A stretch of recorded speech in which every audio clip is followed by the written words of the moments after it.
Have you ever felt that sudden, sharp twitch in your chest when you think you're about to miss out on the next big thing? That restless itch that tells you everyone is getting rich while you're standing still? It's a human feeling, as old as the dirt under our feet. But on August 12, 2025, in a quiet federal courtroom in Seattle, that feeling was given a price tag. Two men from Estonia, Sergei Potapenko and Ivan Turõgin, stood before a judge. They weren't just there for a trial. They were there to answer for a $575 million hole in the world's pocket. Hundreds of thousands of people across the globe had looked into a screen and seen a future that wasn't there. It was a ghost story told in digital code. But the ghost wasn't the scam. The ghost was the way we think about money. I've spent years looking at the bloodstains on financial ledgers. I'm a detective of the human flaw, and what I've learned is that we aren't the rational calculators we think we are. We like to imagine we are Homo economicus, the human who always makes the perfect, logical choice for their own gain. We tell ourselves we weigh the costs and the benefits like a scale, but the scale is broken. Our brains aren't computers. They are biological machines built for a world that disappeared 10,000 years ago. The story starts in 2015. Tallinn, Estonia. Potapenko and Turõgin didn't invent anything new. They just built a better social seesaw. They called it HashFlare. It was a cloud mining service. They told people they could rent computer power to mine Bitcoin without ever owning a machine. It sounded like a social debt waiting to be repaid.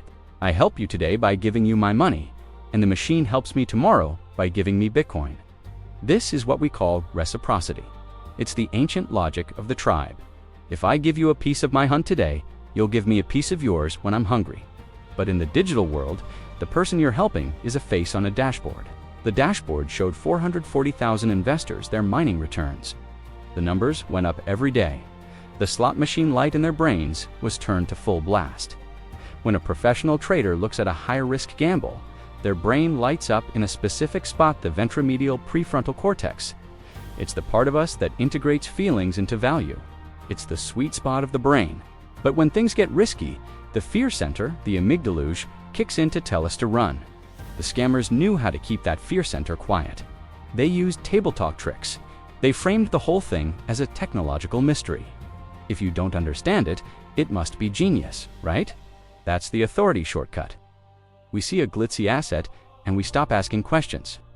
We look for reasons to say yes and ignore every reason to say no. This is our inner yes-man. We want to be right so badly that we become our own worst enemies. Ask yourself, when was the last time you ignored a red flag because you really wanted the green light to be real? By 2017, the scammers weren't satisfied with $575 million. They launched Polybius. They called it a crypto bank. They raised another $25 million to $31 million for a bank that would never exist. They promised dividends a 20% slice of the pie. They were playing on a glitch in our heads called psychological ownership. When we borrow money or invest it, we start to feel like those funds are already ours. We clutch the digital coins in our minds like they're physical cash. In the labs, they found that if you call a debt a flex loan, people feel the weight of it. But if you call it credit, they feel like the money belongs to them. The naming convention matters. Potapenko and Turõgin didn't just take money. They took trustless trust. They built a mirage. In the old days, Adam Smith, the grandfather of how we think about wealth, had a theory. He believed in the impartial spectator. This is the voice in your head that looks at your actions from the outside. It asks, if a stranger saw what I was doing, would they think I was being fair? Smith argued that no society can be happy if most of its people are miserable. He thought wealth was a tool for dignity. But on the screens of 2018, there was no impartial spectator. There was only the eagerness for more, what the Greeks called pleonexia. It's an unnatural accumulation of wealth where the money isn't a tool anymore. It's the whole point of living. When we treat the means as the end, we lose our way. The HashFlare mining machines. They only existed at 1% of the capacity claimed. It was a classic Ponzi scheme. New money was just used to pay back old investors to keep the illusion alive.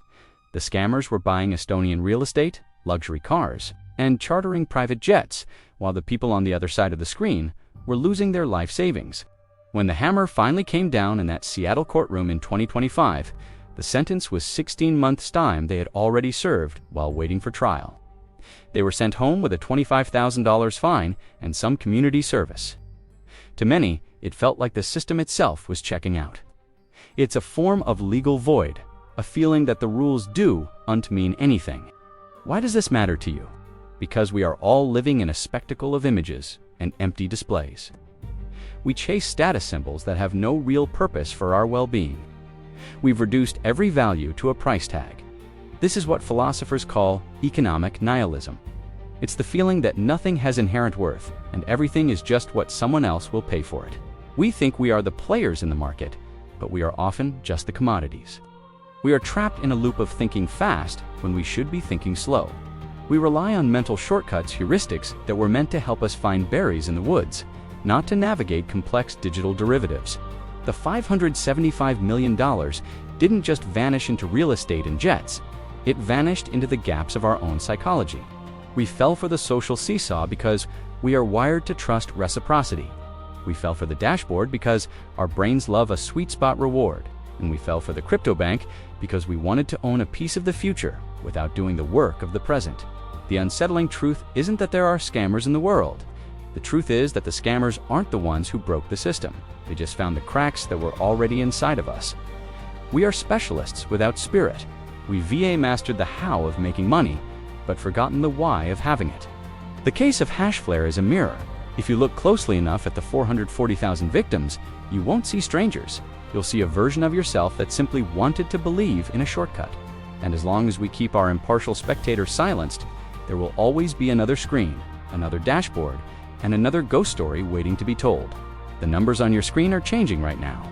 Do you own them, or do they own you?